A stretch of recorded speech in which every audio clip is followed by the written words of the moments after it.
L'histoire de la grotte, racontée par Virginia Stephenson. L'histoire de la grotte a été racontée maintes fois par des instructeurs spirituellement illuminés à leurs étudiants. Elle illustre la manière dont nous sommes facilement hypnotisés. Chaque apparence, bonne ou mauvaise, nous offre l'occasion de choisir intelligemment à partir de notre intériorité innée et d'être guidés par l'esprit. De cette manière, nous demeurons éveillés et nous réalisons notre domination naturelle. L'expérience humaine a été assimilée à une parenthèse dans le cercle de l'éternité. Le cercle symbolise une vie sans commencement ni fin. La parenthèse s'ouvre entre la naissance et la mort. Et au-dedans de cette parenthèse, nous vivons un intervalle d'éternité.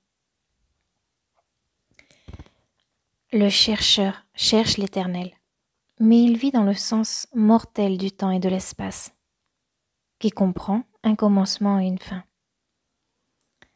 Ce sens mortel embrume sa perception, et il ne sait ni qui il est, ni où il va. C'est comme s'il se trouvait dans une grotte, marchant dans les ténèbres, et ne réalisant pas que l'Éternel est omniprésent. Cette histoire concerne un professeur et un hypnotiseur. Le professeur, enseignant en psychologie, était conscient qu'il y avait quelque chose de plus grand que le mental. Il croyait que c'était une présence et un pouvoir de nature transcendantale en chaque individu, qui pourrait le prendre en charge au cours de chaque expérience. Après avoir lu ce qui concernait les grands magiciens, hypnotiseurs et adeptes de l'Inde, il voulut y voyager afin de passer par une expérience d'initiation dans laquelle il serait totalement hypnotisé pour voir si cet élément invisible en lui pourrait le prendre en charge au travers de l'expérience. Cette réalité invisible est appelée l'Esprit de Dieu en l'homme, ou conscience spirituelle. Le professeur partit en Inde et découvrit l'un des meilleurs adeptes possibles, celui qui était le plus actif et le plus habile dans l'art de l'illusion. Il obtient une interview avec le magicien et dit « Je veux que vous fassiez tout ce que vous pouvez pour m'hypnotiser, afin que je puisse voir s'il est vrai qu'il existe cette conscience plus élevée qui me prendra en charge au travers de chaque expérience et qui me ramènera à mon mental légitime. » Le magicien répondit « Je puis vous dire qu'il n'y a pas beaucoup de gens qui peuvent passer au travers de ce que je peux leur faire subir et revenir à leur mental légitime. Si vous voulez y passer, c'est très bien, mais beaucoup de gens sont devenus fous et n'ont plus jamais été les mêmes. J'ai été obligé d'entrer en eux pour les sortir de leur illusion. » Le professeur répondit « Je veux le tenter. J'ai une théorie qu'il y a quelque chose de plus grand que la mentalité humaine, que l'homme a un guide, que l'homme a une présence intérieure qui le prendra en charge au travers de chaque circonstance. »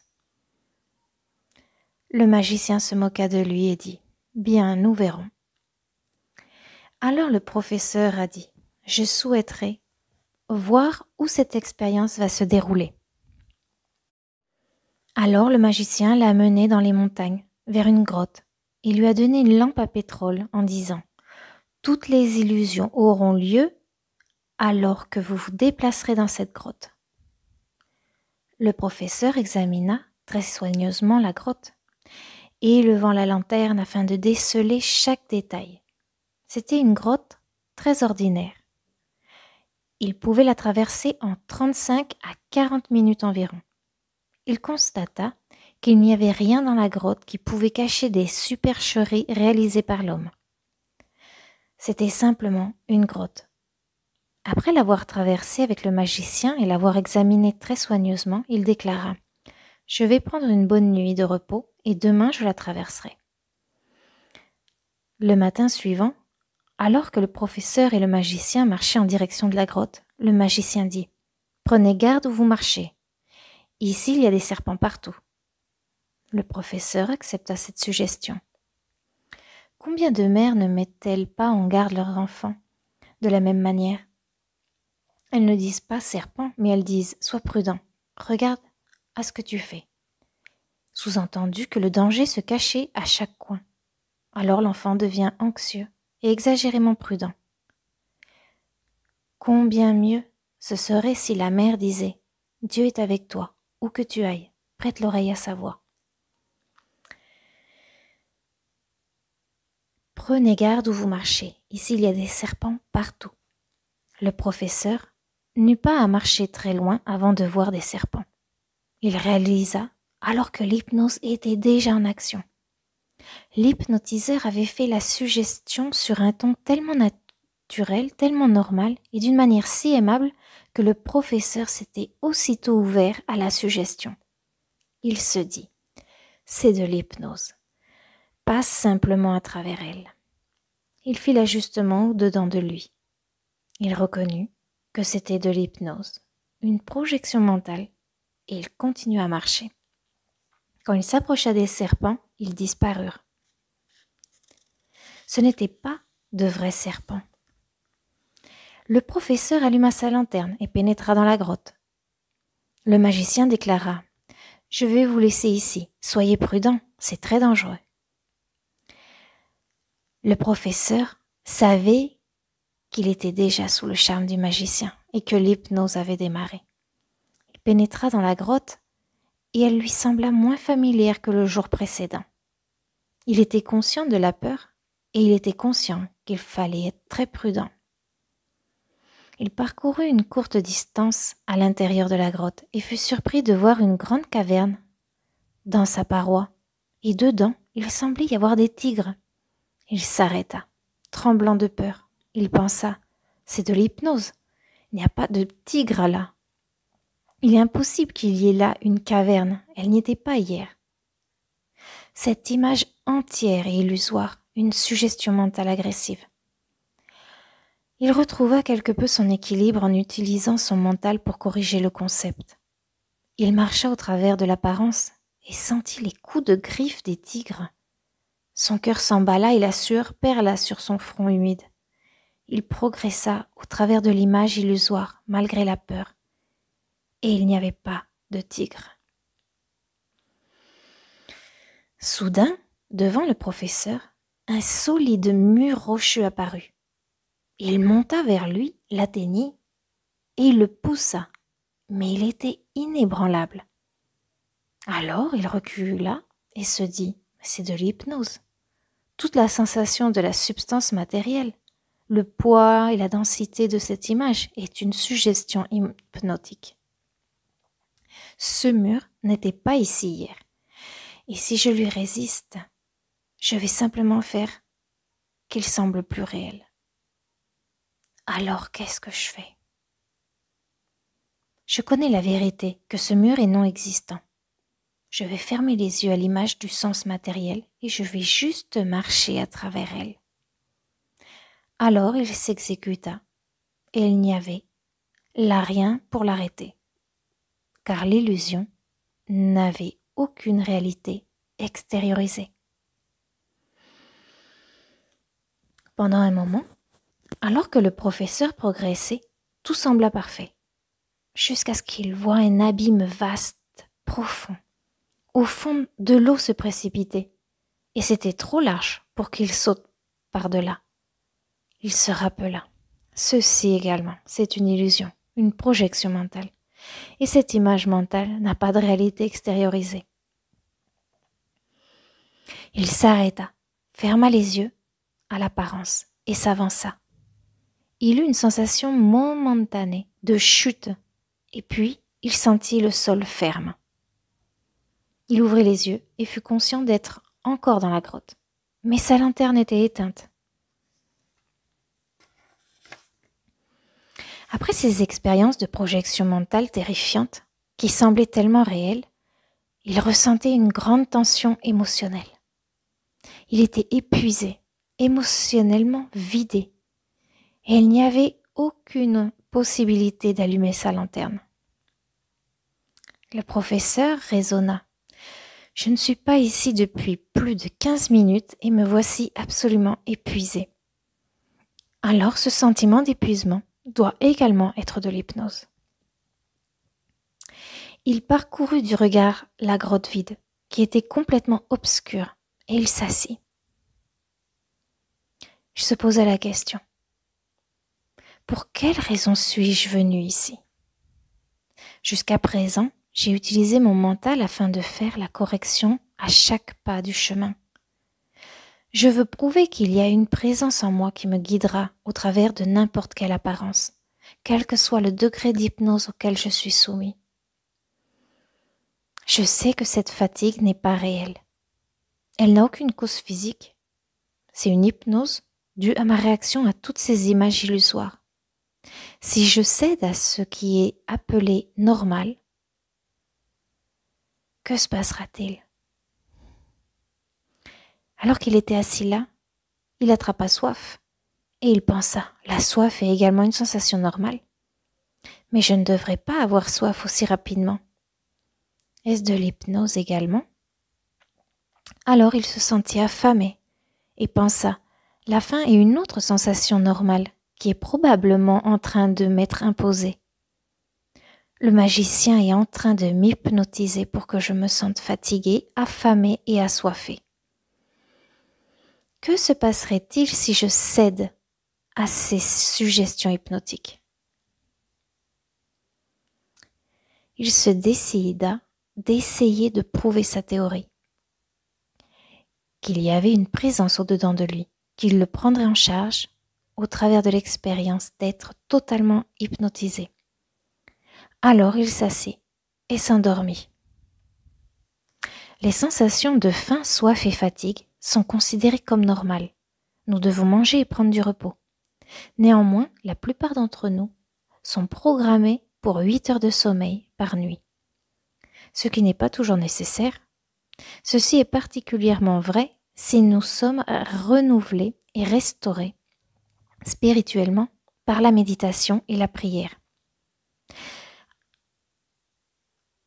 À mesure que nous devenons davantage conscients de notre unicité avec Dieu, nous avons besoin de moins en moins de sommeil. La fatigue fait partie du monde du sens matériel, qui est une construction mentale de la pensée, et dès lors fabriquée par l'homme. En Amérique du Nord, nous sommes conditionnés à croire que nous devons boire 8 verres d'eau par jour. En Europe, on se moque de cette théorie. Les théories et les croyances au sujet de la nourriture, de la boisson et du sommeil sont toutes des théories fabriquées par l'homme. Le professeur s'éveilla dans un magnifique champ verdoyant avec des arbres et des fleurs. Les oiseaux chantaient. Le magicien était là et il avait préparé pour lui un séduisant festin. Le professeur avait oublié ce qui concernait la grotte et il était captivé par le décor. Il était emprisonné dans son mental, envoûté et charmé par la magnifique apparence. Le professeur mangea le délicieux repas et satisfit la suggestion de faim. Il but de l'ambroisie et étancha sa soif. Il s'étendit et sourit de contentement au magicien. Le magicien dit « Comme toute chose est magnifique ici, comme c'est merveilleux. »« Oui, » approuva le professeur complètement hypnotisé.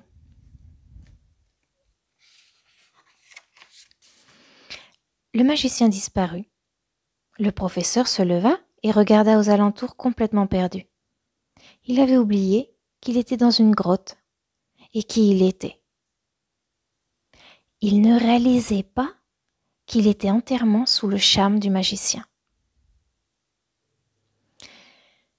Nous perdons souvent notre voix quand elle aboutit à des formes agréables de l'expérience humaine. Nous sommes captivés et fascinés par le sens matériel du bien. Nous nous laissons endormir confortablement installés dans le sens matériel du plaisir.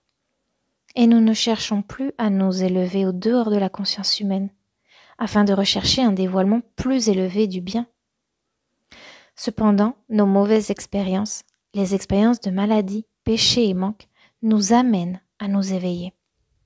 Nous sommes tellement mal à l'aise que nous devons nous éveiller. Le professeur ne savait pas qu'il était hypnotisé, ni où il allait, mais il était heureux. Il descendit le sentier qui était devant lui et arriva à un lac. Il sauta dans un petit bateau qu'il trouvait là et commença à ramer en direction de l'autre rive. Quand il arriva au milieu du lac, une tempête soudaine se leva et il fut attiré vers un tourbillon. Il essaya frénétiquement d'y échapper, mais le petit bateau fut entraîné au sein de l'eau tourbillonnante et il était certain que c'était la fin. Soudain, il se réveilla, debout sur un sol ferme, au grand soleil. Il était sorti de la grotte et faisait face à l'hypnotiseur souriant, qui l'avait observé alors qu'il tournait en rond. L'hypnotiseur lui dit « Félicitations, vous aviez raison. Il y avait une présence qui vous a fait sortir de la grotte. La plupart des gens sont tellement désorientés qu'ils ne savent ni où ils sont, ni qui ils sont, et j'ai dû les éveiller. Vous avez apporté la preuve de votre point de vue. Il y a un guide invisible qui vous a amené au travers de l'expérience et vous a réveillé. » Cette histoire fut publiée à l'intention des étudiants de la vérité, afin d'illustrer la nature de l'hypnose, aussi bien dans ce que nous appelons des expériences normales que dans des expériences anormales. L'expérience humaine entière est un état d'hypnose dont nous devons nous éveiller. Personne n'est en train de nous hypnotiser. Nous nous hypnotisons nous-mêmes à cause de notre ignorance de qui nous sommes, à cause de nos superstitions, de nos peurs, de nos désirs et de nos croyances. En croyant que le monde que nous voyons a du pouvoir pour le bien ou pour le mal. Ce fut là, soi-disant bonne apparence, qui désorienta complètement le professeur. Il était si profondément endormi dans le rêve des formes matérielles du bien qu'il ne pouvait plus réinterpréter consciemment et qu'il perdait sa domination. La réinterprétation ne doit jamais être mise de côté, parce que la plupart de nos discordes peuvent être annulées par la reconnaissance. Cette apparence de discorde est hypnose. Nous réalisons rarement que les formes apparentes du bien, que nous appelons normales, sont également des projections mentales, et qu'elles n'ont aucun pouvoir pour le bien ou pour le mal. Nous acceptons le bien comme normal et le mal comme anormal. La vérité est qu'ils ne sont que les paires d'opposés apparaissant en tant que forme. Le concept humain qui apparaît en tant que bien ou mal est toujours faux. Aujourd'hui, on donne trop d'importance à la nourriture et à la boisson comme forme de divertissement. Si nous voulions bien connaître qu'on n'a pas besoin de nourriture qui nous rassemble, mais d'amour fraternel, pour communier ensemble dans la paix, nous élèverions chaque repas au niveau d'une expérience spirituelle. Le but de rendre grâce avant chaque repas, c'est de reconnaître Dieu comme la source de tout bien. Car le royaume de Dieu n'est pas de boire et de manger, mais la droiture et la paix et la joie dans l'Esprit Saint. La reconnaissance secrète, silencieuse de Dieu comme la substance de toute forme, transperce le voile de l'illusion et fait de chaque repas une expérience de grâce. Nous nous remémorons les paroles du Maître. Le Christ Jésus, lorsqu'il était tenté de transformer des pierres en pain, parce qu'il avait faim, il a dit « L'homme ne vivra pas de pain seulement, mais de toute parole qui sort de la bouche de Dieu. » Il a dit également « Je suis le pain de vie qui descend des cieux. Si quelqu'un mange de ce pain, il vivra à jamais. » Il était en train de révéler que l'homme est soutenu par une invisible présence qui est la vraie substance. Nous nous souvenons également de ces paroles. Pour cette raison, je vous le dis, ne soyez pas anxieux pour votre vie, de ce que vous mangerez, ni pour votre corps, de quoi vous le vêtirez. Car la vie est davantage que la nourriture, et le corps que le vêtement. Et ne cherchez pas ce que vous mangerez, et ce que vous boirez, et cessez de vous tourmenter. Car toutes ces choses, les nations du monde les cherchent avec passion. Mais votre Père sait que vous avez besoin de ces choses. Cherchez son royaume et ces choses vous seront ajoutées. Nous avons d'infinies capacités, issues d'une source infinie que nous n'utilisons pas. Chacun d'entre nous doit s'élever, s'éveiller de son rêve, éveiller. Nous sommes en train de vivre dans une grotte du sens mortel, alors que nous sommes installés à l'intérieur du royaume plus élevé, du cercle d'éternité, où nous avons la possibilité de réaliser notre domination sur le mental, les pensées et le corps. Bien que nous ne voyions pas de lions, de tigres, de serpents et de gouffres, nous voyons effectivement le péché, la maladie, la mort, le manque et la limitation. Quelle différence cela fait-il? Tout cela n'est que projection mentale. Sur quoi nous avons reçu la domination? L'hypnotiseur n'est pas une personne. C'est notre propre acceptation d'une identité séparée de Dieu. Nous nous hypnotisons en étant fascinés par les formes de bien et en étant effrayés par les formes de mal. Quand nous écoutons nos pensées et examinons ce qui vient dans notre processus mental, nous pouvons voir opérer l'hypnose. Quand elle vient en nous suggérant des choses normales qui seraient susceptibles de nous rendre esclaves de la nourriture, du sommeil ou de la mode, nous pouvons nous dire: qui est en train de parler? Dis-le haut et clair. Qui est en train de parler? Aucune voix ne répond car la suggestion n'est ni présence ni pouvoir. De cette manière, nous avons la domination sur nos appétits, notre corps et nos pensées. Le corps est notre serviteur et notre mental est notre instrument. Et Dieu nous a donné domination sur eux. Ce qui est appelé normal peut être du conditionnement. Le conditionnement est la combinaison de croyances suggérées par diverses personnes à diverses époques. Quand quelqu'un nous dit « vous paraissez fatigué » et que nous répondons à la suggestion en l'acceptant, nous sommes hypnotisés.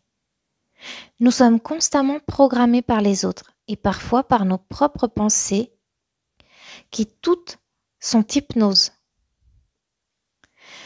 Nous avons toujours le privilège de rejeter n'importe quelle suggestion et de réaliser la vérité qui nous rend libres. Dieu n'est jamais fatigué. Dieu ne sommeille jamais ni ne dort. Dieu ne se détériore jamais. La régénération s'installe d'instant en instant lorsque nous demeurons spirituellement centrés dans la réalisation de notre unicité avec Dieu. Nous avons la capacité de tirer sur nos ressources spirituelles, sagesse et amour, et d'établir nos propres critères de perfection conformément au sermon sur la montagne. Soyez donc parfaits comme votre Père céleste est parfait. Le mot parfait signifie complet ou accompli. La vie divine, c'est accomplir la vie de l'être individuel. Jusqu'à ce que le Christ pénètre dans la conscience humaine, nous sommes sous l'influence de ce monde. Nous vivons dans les ténèbres du matérialisme. Toutefois, quel que soit le degré d'illumination spirituelle que nous avons atteint, grâce à nos expériences passées, nous l'amenons avec nous dans cette parenthèse. Le degré d'illumination spirituelle que nous atteignons est également notre isolation et notre protection, de sorte que nous ne sommes pas tout à fait aussi réceptifs à l'hypnose de ce monde. La vie quotidienne nous donne des initiations en suffisance Nous n'avons pas besoin de problèmes fictifs pour nous enseigner. Notre isolation, notre direction et notre protection viennent du Christ. C'est le Christ qui nous détache de la peur en nous élevant et en nous soustrayant au sens matériel, exactement comme un aimant soulève un morceau de fer. Le Christ, cet esprit de Dieu en nous, nous tire en dehors de l'influence mesmérique ou hypnose du sens matériel, jusqu'à la conscience Christ.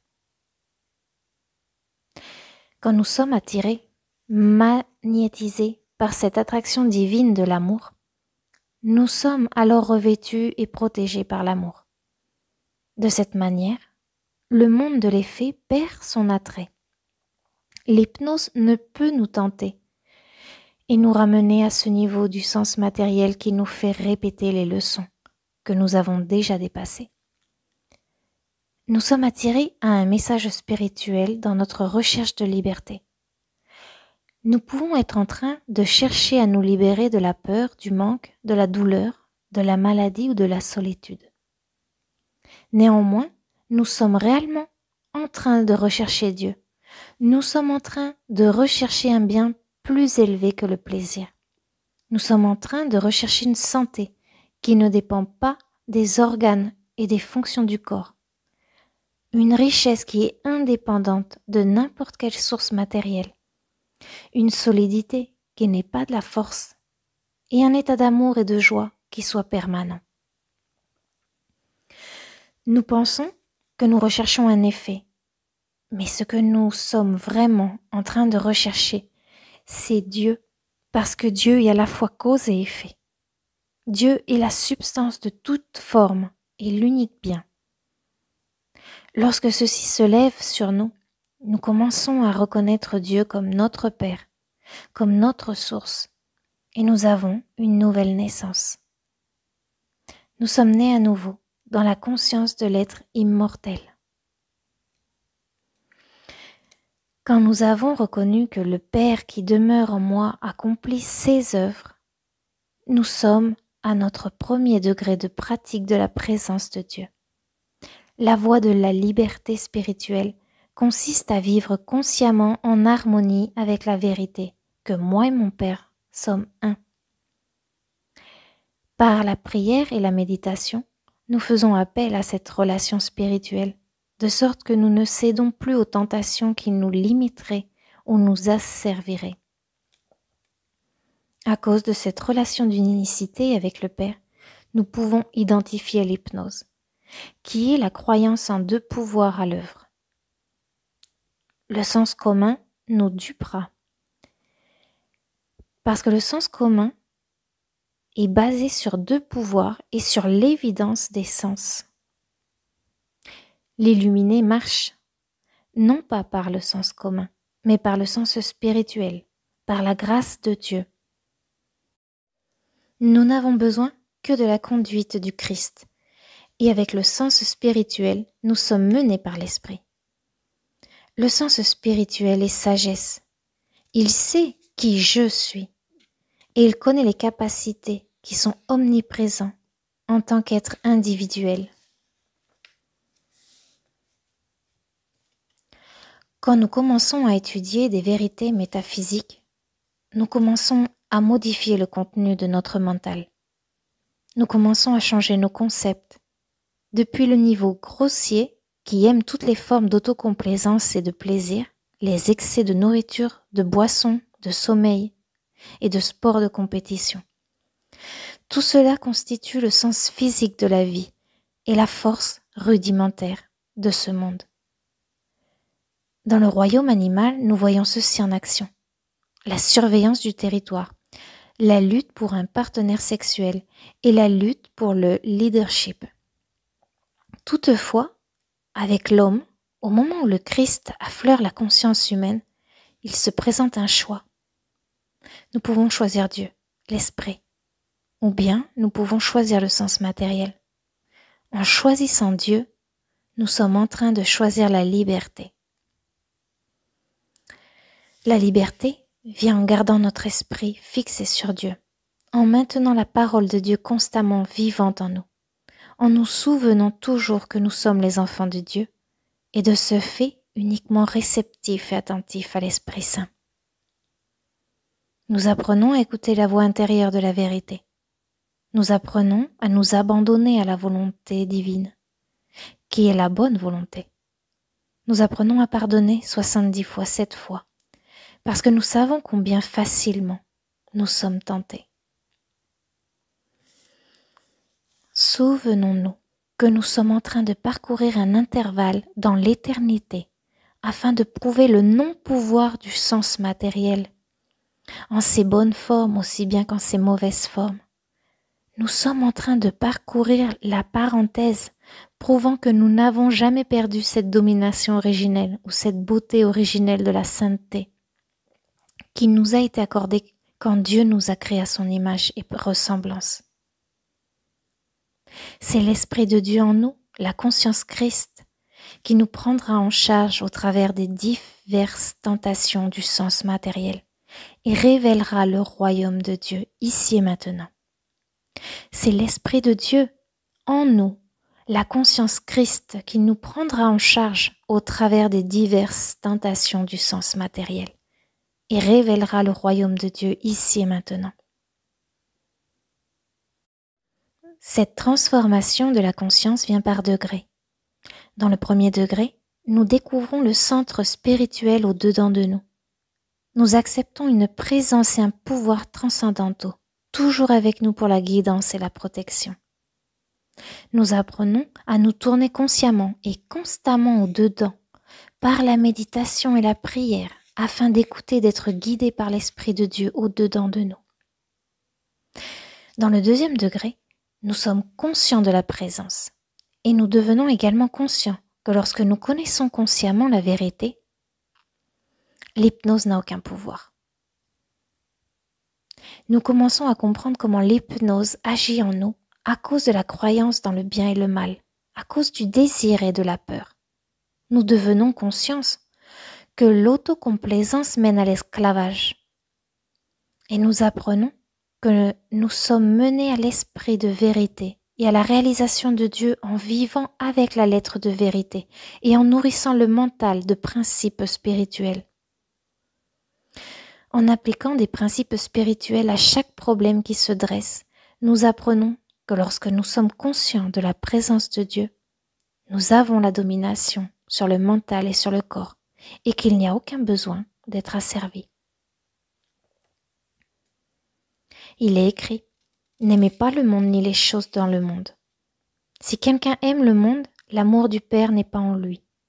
Car tout ce qui est dans le monde, le désir de la chair et le désir des yeux et l'orgueil fanfaron de la vie, n'est pas du Père, mais il est du monde. Et le monde s'en va, ainsi que ses désirs, mais celui qui a fait la volonté de Dieu demeure à jamais. » Dans le troisième degré, toute crainte et toute envie, ainsi que la croyance en une individualité séparée de Dieu, sont éteintes.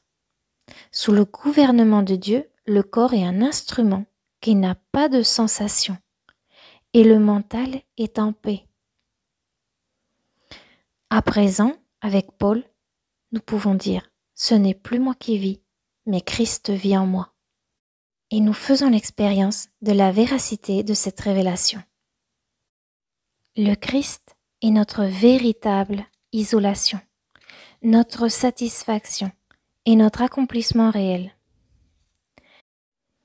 Le mental illuminé est une bénédiction pour ce monde.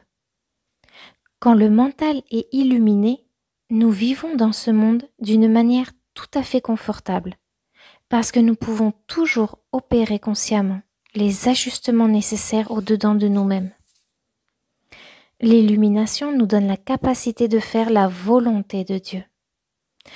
L'accomplissement vient dès que nous sommes immergés dans l'esprit, permettant à la conscience Christ de déployer la félicité de la vraie liberté. Cette conscience plus élevée révèle de nouvelles joies, de nouvelles possibilités, de nouvelles relations et la nature infinie de Dieu, le bien, comme les nouveaux cieux et la nouvelle terre, ici et maintenant. L'univers de l'esprit la vérité, Dieu, et une activité dans l'éternité. Dans cette compréhension, il n'est jamais arrivé ni naissance, ni maladie, ni accident, ni mort. L'univers, de l'esprit, la vérité, Dieu, et une activité dans l'éternité. Dans cette compréhension, il n'est jamais arrivé ni naissance, ni maladie, ni accident, ni mort. Chaque fois que vous êtes confronté à l'apparence de l'état humain, même du bon état humain, rappelez-vous ceci. Ce n'est pas la vérité, mais c'est une image mentale dans la pensée, sans réalité, sans loi, sans substance, sans cause ni effet. Puis voyez plus profondément dans la conscience et contemplez ce qui est, l'éternité, même dans ce qui apparaît comme passé, présent ou futur. Extrait des Sagesses de la Voix infinie de Joel Goldsmith. Merci.